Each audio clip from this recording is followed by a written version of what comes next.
아니라 아멘. 우리가 잘 알고 있듯이 이스라엘은 믿음의 조상 아브라함으로부터 시작되었습니다. 아브라함이 이삭을 낳고 이삭이 야곱을 낳고 또 야곱이 12아들을 낳아서 그 이스라엘이 시작되었죠. 그래서 이 이스라엘을 언급할 때는 항상 아브라함, 이삭, 야곱을 이야기합니다. 이들은 믿음의 조상이요 민족의 조상이 됩니다. 근데 우리가 오늘 이 창세기 27장에서 만나게 되는 이삭은 믿음의 조상이라고 하기에는 어딘가 좀 어색한 모습을 볼 수 있습니다. 믿음의 조상이라면 항상 당당하게 서 있어야 하는데 오늘 우리가 보게 되는 그 이삭의 모습은 어떠합니까? 자신의 둘째 아들 야곱에게 속아서 매우 당황해하고 있는 우리는 이삭을 보게 됩니다. 그래서 우리도 오늘 말씀을 보면서 이 이삭이 믿음의 조상인데 그래도 아브라함의 아들인데 어떻게 이렇게 쉽게 속아 넘어갈 수 있을까라는 궁금증을 품게 됩니다. 사실 이 일은 이상한 일이 아니죠. 왜냐하면 연약한 인생들의 공통적인 특징이 무엇인가? 그 눈이 점점 어두워진다는 것입니다. 오늘 보진 않았지만 창세기 27장 1절 말씀을 보면 이렇게 말씀합니다. 이삭이 나이가 많아 눈이 어두워 잘 보지 못하더니라고 합니다. 이삭이 나이가 많습니다. 나이가 많으니 자연스레 눈이 어두워지겠죠. 근데 여기서 말하는 이 눈이 어두워졌다라는 표현은요, 단순히 육적인 눈이 어두워졌음을 의미하지 않습니다. 성경에서 말하는 이 눈이라는 것은 항상 이 영적인 눈, 영안을 의미합니다. 대표적인 것이 우리 사무엘상 4장 15절에서 확인할 수 있습니다. 당시 사사였던 엘리, 그 엘리에 대해서 성경은 이렇게 말씀합니다. 그때 엘리의 나이가 98세라 그의 눈이 어두워 보지 못하더라라고 합니다. 엘리의 나이가 98세입니다. 그의 눈이 어두워 보지 못합니다. 그가 무엇을 보지 못합니까? 그 영안이 어두워 하나님을 보지 못하더라는 것입니다. 이 반대의 경우도 있습니다. 신명기 34장 말씀을 보면 모세의 이야기가 나오는데 모세에 대해서 이렇게 이야기합니다. 모세가 죽을 때 나이 120세였으나 그의 눈이 흐리지 아니하였고 기력이 쇠하지 아니하였더라.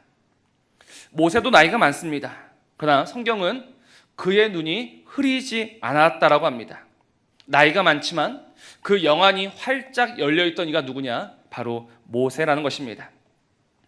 그렇기 때문에 지금 이 창세기 27장에서 이삭이 나이 많아 그 눈이 어둡다라고 할 때는 단순히 그의 육안이 어두워진 것이 아니라 그의 영안이 어두워져 있음을 의미합니다. 그의 영안이 어두워져 있으니 그 가정에 비극의 씨앗이 퍼져 나가는 것입니다. 지금 이삭의 눈만 어둡습니까? 그렇지 않습니다.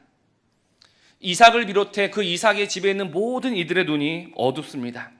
이삭의 아내 리브가는 어떠합니까?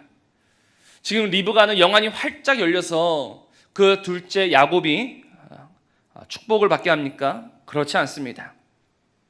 이 에서를 축복하고자 하는 남편의 계획을 알게 된 리브가는 곧장 야곱에게로 뛰어갑니다. 그리고 어떻게 해서든 에서가 아닌 야곱이 그 장자의 복을 받게 하려고 합니다. 그런데 야곱이 주저하죠. 야곱이 망설입니다. 야곱이 괜히 이러다가 들통나서 내가 복이 아니라 저주를 받게 될까 두렵습니다 라고 이야기를 하죠. 그때 그 어머니 리브가가 무엇이라고 이야기하느냐? 어머니가 그에게 이르되 내 아들아 너의 저주는 내게로 돌리리니 내 말만 따르고 가서 가져오라라고 합니다. 리브가가 망설이고 있는 야곱에게 무엇이라고 했느냐? 걱정하지 마라. 저주를 받을 일이 있으면 내가 다 받겠다라고 합니다. 그래서 어떻게 되었습니까? 리브가가 그 모든 저주를 받았던 것입니다. 왜냐하면 이 일 이후로 리브가는 그 아들을 잃었기 때문입니다. 리브가는 그 에서가 화가 났기 때문에 잠시 야곱을 자기 오빠 집에 그렇게 도망 보내면 이제 조금 있으면 다 일이 잘 되어서 다시 화목한 가정을 꾸릴 수 있을 것이라고 생각했죠. 그러나 실상 어떠합니까? 그 야곱을 피신시킨 이후로 리브가는 죽을 때까지 그 아들을 보지 못하였습니다. 그 모든 저주를 내게 돌려라 라고 자신 있게 말했던 리브가는 그 말처럼 그 저주를 받아 아들을 잃었던 것이죠. 그러니 그 리브가의 눈도 참으로 어두웠다는 것입니다. 또 에서와 야곱은 어떠합니까? 이 둘은 말할 필요도 없습니다. 에서는 그 눈이 어두워서 벌써 그 장자의 권리를 죽 한 그릇에 팔아 넘긴 자입니다. 자신이 그 영안이 밝아서 그 장자의 축복을 사모했다면 그 놀라운 권리를 죽 한 그릇에 팔았을 리가 없죠. 그러나 그 눈이 어두워 그는 죽 한 그릇에 장자의 권리를 팔았습니다. 야곱도 마찬가지입니다. 그 이름처럼 남의 뒤꿈치를 잡는 자입니다. 남을 속이는 자입니다. 속고 속이는 것으로 한평생을 살았던 야곱입니다. 그러니 이 야곱도 참으로 눈이 어둡다라고 할 수 있습니다. 그렇다면 한번 보십시오. 지금 하나님께서 아브라함을 부르시고 이제 그 아브라함을 통해서 이스라엘이라는 놀라운 일을 이루어 가셔야 하는데 지금 그 아브라함의 아들부터 총체적 난국이요 위기입니다. 아브라함의 아들 이삭, 이삭의 아내 리브가, 이삭의 두 아들 모두 눈이 어둡습니다. 모두가 눈이 어두우니 그 결과가 어떠하겠느냐는 것이죠. 마태복음 15장 14절 말씀을 보면 주님께서 이렇게 말씀하신 바가 있습니다. 만일 맹인이 맹인을 인도하면 둘이 다 구덩이에 빠지리라. 바로 지금 이삭과 그의 가정을 두고 하시는 말씀 같습니다. 아버지가 맹인이고 아내가 맹인이고 두 아들이 맹인이니 그 가정의 끝이 어떠하겠느냐? 결국 구덩이에 빠질 수밖에 없다는 것입니다. 그 가정이 구덩이에 빠져서 하나님의 놀라운 계획, 하나님의 놀라운 구원의 역사는 이제 다 끝날 위기에 처해 있습니다. 근데 여기서 하나님의 역사는 끝나지 않습니다. 우리가 잘 알고 있듯이 하나님의 일하심은 바로 이 어두운 자리에서부터 시작됩니다. 하나님의 일하심은 바로 우리가 눈이 어두워 아무것도 보지 못할 때 바로 그 은밀한 자리에서부터 하나님의 일하심이 시작된다는 것이죠. 우리가 이 사실을 어디에서 볼 수 있느냐? 히브리서 11장에서 확인할 수 있습니다. 히브리서 11장 20절 말씀을 보면 이렇게 이야기합니다. 믿음으로 이삭은 장차 있을 일에 대하여 야곱과 에서에게 축복하였다라고 합니다. 히브리서 말씀을 보면 이삭이 그 두 아들을 어떻게 축복했느냐? 믿음으로 축복했다라고 합니다. 지금까지 제가 드린 이야기하고는 정반대 이야기죠. 창세기에서는 분명 그 이삭이 속아서 축복했습니다. 근데 히브리 기자는 지금 이삭이 믿음으로 축복했다라고 합니다. 도대체 어떤 말이 맞는 말입니까? 지금 이삭이 속아서 축복한 것입니까? 아니면 믿음으로 축복한 것입니까? 이삭은 분명 속아서 축복한 것입니다. 분명 속았습니다. 그러나 마냥 속은 것만 아닙니다. 이삭은 속아서 장자가 아닌 차자를 축복했지만 그러나 그 과정에서 깨달은 것이 한 가지 있습니다. 다시 말해 그의 어두운 눈이 열리기 시작했다는 것입니다. 우리가 이 사실을 어디에서 볼 수 있는가? 바로 오늘 본문 33절입니다. 이삭이 심히 크게 떨며 이르되 그러면 사냥한 고기를 내게 가져온 자가 누구냐? 내가 오기 전에 내가 다 먹고 그를 위하여 축복하였은즉 그가 반드시 복을 받을 것이니라. 지금 에서가 그 아버지에게 찾아왔습니다. 아버지, 제가 아버지 말씀대로 맛있는 음식을 준비해왔습니다. 맛있게 드시고 저를 마음껏 축복해 주십시오라고 하는데 이삭은 그 말을 듣고 어떤 반응을 보이느냐? 심히 크게 떨었다라고 오늘 성경 이야기합니다. 오늘 이 말씀을 주의해서 보시기 바랍니다. 지금 이삭이 심히 크게 떨고 있습니다. 그가 왜 이렇게 떨고 있을까요? 자신의 아들에게 속았다는 수치심 때문입니까? 장자에게 가야 할 복이 차자에게 갔다는 두려움 때문입니까? 그렇지 않습니다. 오늘 이삭이 심히 크게 떨게 된 것은 그의 어두운 눈이 밝아져 다시금 하나님의 일하심을 보았기 때문입니다. 자신의 눈이 아무것도 보지 못할 때는 두려운 것도 없고 무서운 것도 없죠. 그저 맛있는 음식이나 실컷 먹고 자신의 장자만 축복하면 자신의 임무를 다하는 것으로 여겼습니다. 그것이 지금 이삭의 그 어두운 모습입니다. 그러나 자신이 야곱에게 속아서 에서가 아닌 야곱에게 축복했을 때 그는 비로소 다시금 하나님의 말씀을 생각했을 것입니다. 바로 창세기 25장에서 주셨던 그 말씀이죠. 여호와께서 그에게 이르시되 두 국민이 너의 태중에 있구나. 두 민족이 내 복중에서부터 나누리라. 이 족속이 저 족속보다 강하겠고 큰 자가 어린 자를 섬기리라 하셨더라. 하나님의 분명한 말씀이었습니다. 하나님의 분명한 계획이었습니다. 하나님은 그 복중에서부터 큰 자가 작은 자를 섬기도록 모든 것을 계획하셨고 그 계획하신 바를 이삭과 그의 아내에게 말씀하셨죠. 그러나 흘러가는 시간 속에서 그 지나가는 세월 속에서 이삭은 어느새 그 하나님의 약속의 말씀을 다 잊고 살았던 것입니다. 창세기 25장과 창세기 27장은요 약 75년 정도의 시간적 갭이 있습니다. 처음에는 눈이 밝았던 이삭이지만 그러나 그 70여 년의 시간이 지나면서 눈이 어두워지며 하나님의 말씀을 잊고 살았던 이삭. 그래서 그 하나님의 계획은 분명 큰 자가 작은 자를 섬기는 것인데 자신이 그 하나님의 계획을 보지 못하니 자신은 무엇하려 했는가? 작은 자가 큰 자를 섬기게 하려 했던 것입니다. 하나님의 모든 계획을 망치려 했던 것이죠. 하나님의 뜻과는 정반대로 나아가고 있었던 것입니다. 그래서 지금 그 결정적인 순간에 내 눈이 어두워서 내가 하나님의 일을 막아선 자가 되었구나. 자신의 망령된 행실을 깨닫게 되니 그는 오늘 심히 두려워 떨게 되는 것입니다. 그러나 감사한 것은 무엇이냐? 이삭이 하나님의 계획을 모두 망치려 했던 그 순간 하나님은 가만히 계시지 않았다는 것이죠.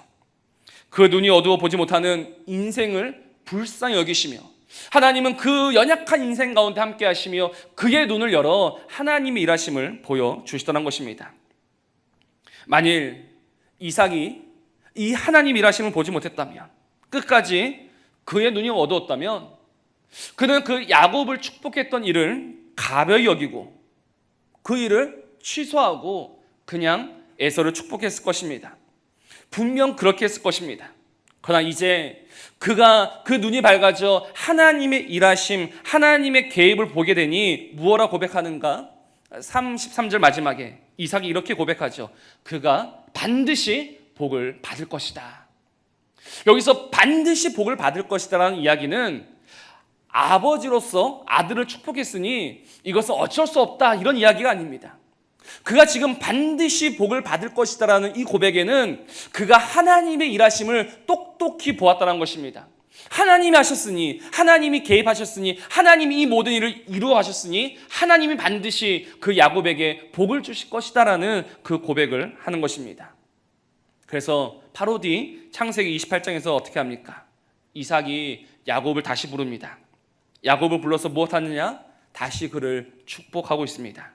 그 축복의 내용이 28장 1절에서부터 4절에 나옵니다. 이 축복이 무슨 축복이겠습니까? 바로 히브리서 11장에서 말하는 믿음의 축복이 되는 것이죠. 하나님의 일하심을 깨닫게 되니, 하나님의 일하심을 믿게 되니 이제 그는 믿음으로 축복하고 있는 것입니다. 그래서 그는 처음에 속아서 그 찾아 야곱을 축복했지만 그러나 하나님이 그의 눈을 여심으로 말미암아 다시 믿음으로 그 하나님의 일하심 가운데, 하나님의 계획하심 가운데 그 야곱을 축복할 수 있었던 것입니다. 우리가 오늘 이 말씀에서 어떤 교훈을 받을 수 있을까요? 저 오늘 두 가지로 우리가 깨달아야 될 교훈에 대해서 말씀드리고자 합니다. 첫째는 오늘 우리는 우리의 눈이 어두워져 가는 것을 그대로 내버려 두면 안 된다는 것입니다. 그렇습니다. 지금 우리의 눈은요 점점 어두워져 가고 있습니다. 시간이 지나면 지날수록 우리의 눈이 밝아지는 것이 아니라 우리의 눈은 어두워져만 가고 있습니다. 그러나 이 눈이 어두워지는 것을요, 당연한 것으로 여기면 안 됩니다. 나이가 많아 눈이 어두워지는 것은 피할 수 없는 일이다라고 생각하시면 안 됩니다. 제가 이미 모세 이야기를 말씀드렸지 않습니까? 그의 나이 120, 이미 죽었을 때가 되었을 그때에도 그의 눈이 흐려지지 않았다라고 합니다. 얼마든지 이 영안을 지켜낼 수 있다는 것입니다.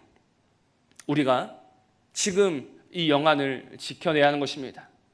우리의 눈이 어두워서 아무것도 보지 못하는 자가 될 것이 아니라 우리는 오늘 그 하나님 일하심을 분명히 보는 자가 되어야 합니다. 오늘 우리는 우리의 눈을 지켜내어야 합니다. 그럼 어떻게 우리의 눈을 지킬 수 있느냐? 누가복음 11장 말씀을 보면 이렇게 말씀합니다. 내 몸의 등불은 눈이라. 내 눈이 성하면 온몸이 밝을 것이요 만일 나쁘면 내 몸도 어두우리라. 그러므로 내 속에 있는 빛이 어둡지 아니한가 보라 라고 하십니다. 우리의 눈이 어두워지지 아니하려면, 오늘도 우리가 밝게 보려면 우리는 우리 안에 있는 이 빛에 대해서 주의를 기울여야 합니다. 오늘 우리는 우리 안에 있는 이 빛에 대해서 얼마나 주의를 기울이고 있는가? 우리 안에 있는 이 빛이 무엇입니까? 요한복음 1장은 이 빛에 대해서 분명히 말씀합니다. 요한복음 1장 9절 말씀, 참빛 곧 세상에 와서 각 사람에게 비추는 빛이 있다라고 하죠. 참빛 곧 세상에 와서 각 사람에게 비추는 그 빛이 누구십니까? 바로 우리 주 예수 그리스도이십니다. 예수 그리스도가 오늘 우리에게 오시어 빛이 되십니다. 그분이 우리에게 오시어서 빛이 되었다는 의미가 무엇이냐? 그분이 그 빛 가운데 우리를 부르셔서 우리의 죄를 보게 하시고 우리의 사망을 보게 하시고 우리의 절망을 보게 하십니다. 그 빛은 오늘 우리로 하여금 소망 없는 자임을 깨닫게 합니다. 그리고 또한 그 빛을 통하여서 우리의 생명, 우리의 소망이 우리 주 예수 그리스도 한 분뿐임을 보게 합니다. 그래서 우리는 그 빛 안에서 다시 그 예수 그리스도 앞에 무릎 꿇음으로 말미암아 그 빛이 우리에게 생명이 되고 그 빛이 우리에게 믿음이 되는 것이죠. 그래서 우리가 정말 다시금 밝은 영안으로 하나님의 일하심을 보기를 원한다면 우리는 예수님을 알아야 하고 예수님을 만나야 하고 오늘 그 예수님의 말씀에 귀를 기울여야 합니다. 그래야지만 우리의 눈이 밝아져서 하나님의 사랑받는 자녀로, 하나님의 은혜를 입은 자로, 하나님의 복을 누리는 자로 살아갈 수 있는 것이죠. 근데 오늘 우리가 점점 이 놀라운 은혜와 능력과 복을 잃어버리는 이유가 무엇입니까? 그것은 바로 오늘 우리가 그 예수 그리스도에게 주목하고 있지 않기 때문입니다. 아무도 우리 안에 있는 이 예수 그리스도에 대한 관심이 없습니다. 오늘 우리의 관심이 어디에 있습니까? 오늘 우리의 관심은 우리의 먹고 사는 것에 있습니까? 아니면 우리의 생명 되신 그 예수 그리스도에게 있습니까? 오늘 우리는 무엇을 주목하고 있습니까? 오늘 우리는 무엇에 귀를 기울이고 있습니까?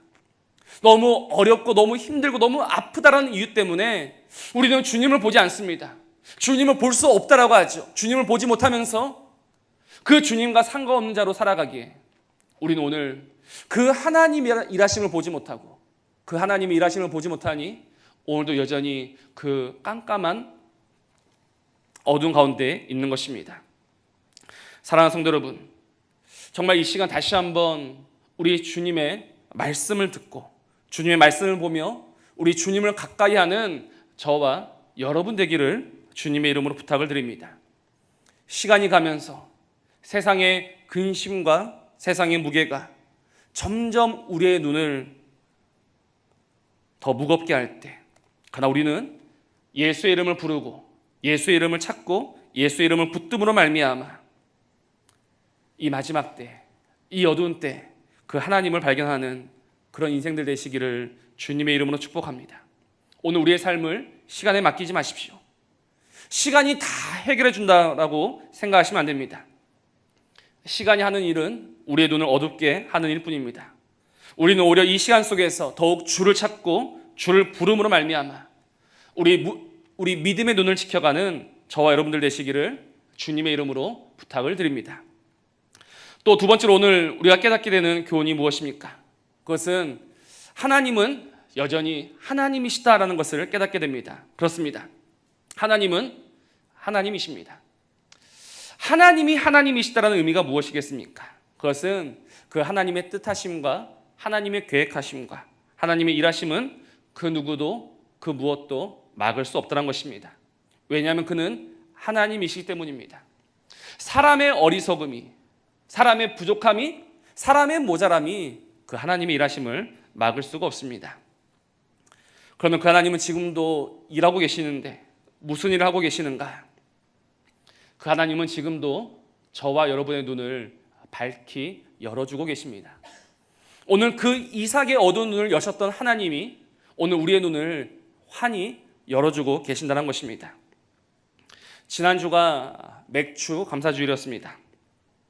그래서 맥주 감사주일 한 주 전에 중고등부 친구들에게 그 맥주 감사주일 헌금 봉투를 나눠주면서 이렇게 말했습니다. 다음 주가 맥주 감사주일인데 우리가 올해 상반기는 너무 힘들지 않았느냐? 정말 감사의 제목이 있을까? 라고 물었습니다. 그때 한 친구라도 만일 목사님 정말 올해는 너무 힘들어서 감사의 제목이 없습니다 라고 말했으면 분위기가 엉망이 되었을 것인데 감사하게도 모두 조용히 있었습니다. 그래서 제가 말을 이어가면서 말했죠. 우리가 얼핏 생각해 보면 정말 감사의 제목이 없다.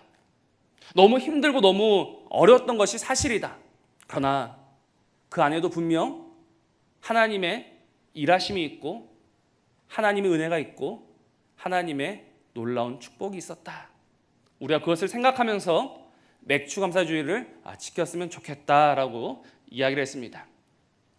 제가 이 이야기를 하고 나서 저도 한번 생각해 봤습니다. 과연 무엇이 감사의 제목인가? 정말 나에게 있어서 이 2020년은 무엇으로 하나님께 감사를 드릴 수 있을까? 그렇게 거창한 감사의 제목 아니지만 저희 부부는 이번 코로나로 인해서 저희 집 셋째 이루미를 잃어가시는 하나님을 보며 하나님께 감사를 드립니다. 한 번은 그저 아무 생각 없이 하나님께 이렇게 기도했습니다. 하나님, 머리부터 발끝까지 늘 지켜주십시오 라고 기도했습니다. 그런데 정말 머리부터 발끝까지 사실 성한 곳이 없습니다. 머리도, 귀도, 눈도, 입도, 손가락도, 발가락도 다 조금씩 부족합니다. 그 중에서 지금 눈 치료를 받고 있는데 참 감사한 것 두 가지가 있습니다. 첫 번째는 안경을 잘 쓰게 됐다는 것입니다. 지금 안경을 써야 되는데 어린이집 갈 때는 이 안경을 씌워서 보낼 수가 없었습니다. 왜냐하면 그 안경이 자주 떨어졌고 또 이 떨어진 안경을 혼자서 쓰면 좋은데 아직 그런 능력이 안 됩니다. 또 아직 친구들이 어리다 보니까 그 안경을 계속해서 만집니다. 그래서 어린이집 보낼 때마다 안경을 벗겨서 보냈는데 그러다 보니 자연스럽게 이 안경 쓰는 습관이 안 돼서 집에서도 안경을 못 쓰고 있습니다. 근데 감사한 것은 이번 코로나 때문에 집에 있으면서 계속해서 안경을 쓰고 있었다는 것입니다. 그 안경을 쓰는 것이 자연스럽게 습관이 되었습니다. 그래서 이제는 잘 쓰고 다닙니다. 또 감사한 것은 그 이루미가 눈을 치료하는 과정에서 계속해서 지켜보던 선생님이 있습니다. 근데 그 의사 선생님이 의료 연수차 1년간 외국에 가게 되었습니다. 이제 다른 선생님에게 넘어가야 되는데 분명 어릴 때부터 계속해서 보던 선생님이 보면 좋겠죠. 그러나 어쩔 수 없는 상황인지라 그렇게 포기하고 있었는데 감사하게도 그 코로나 때문에 연수가 취소되고 계속해서 진찰을 하게 됐다라는 연락을 받았습니다. 제가 그 연락을 받고 깨달은 것이 있습니다. 그것이 무엇이냐면 하나님이 이루어 가고 계신다라는 분명한 사실이었습니다. 처음에 이룸이라는 이름을 지을 때는 하나님께서 우리 가정을 이제 이렇게 이루셨다, 다 끝났다라는 의미로 지었습니다. 근데 지금 깨닫게 되는 것은 그 이름이 그런 의미가 아니라 하나님의 약속이었던 것입니다. 하나님께서 오늘도 말씀하십니다. 이루미는 내가 이룰 것이다. 처음에는 그 약속을 믿기가 힘들었습니다. 시간이 지나면서 그렇게 변화가 없는 아이의 모습을 보면서 마음이 참 낙심될 때가 있었습니다. 그러나 이번 이 코로나로 인해 저의 어둠을 여셨고 하나님 일하심을 보게 하셨습니다. 그래서 제 상반기 감사 제목은 하나님의 일하심을 보게 된 것입니다.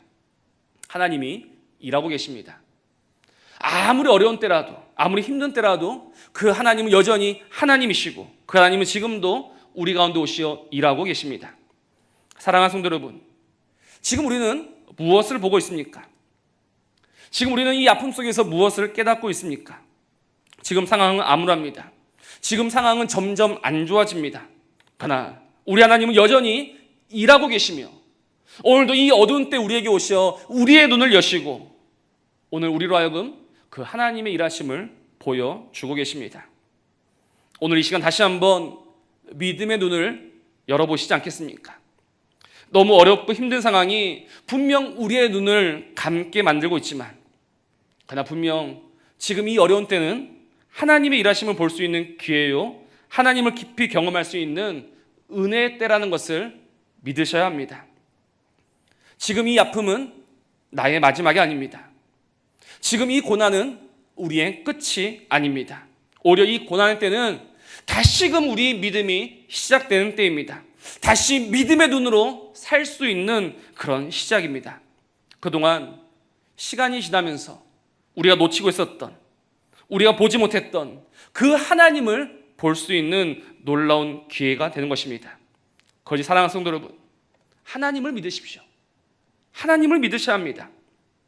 이삭의 눈이 어두워 점점 망하는 길로 가고 있을 때 그에게 찾아가시어 그의 눈을 여시어 다시금 그 하나님의 계획으로 인도하신 그 하나님이 지금 우리에게 오시어 우리의 눈을 밝히 여시고 여전히 그 하나님의 일하심 가운데로 우리를 친히 붙잡아 가고 계십니다.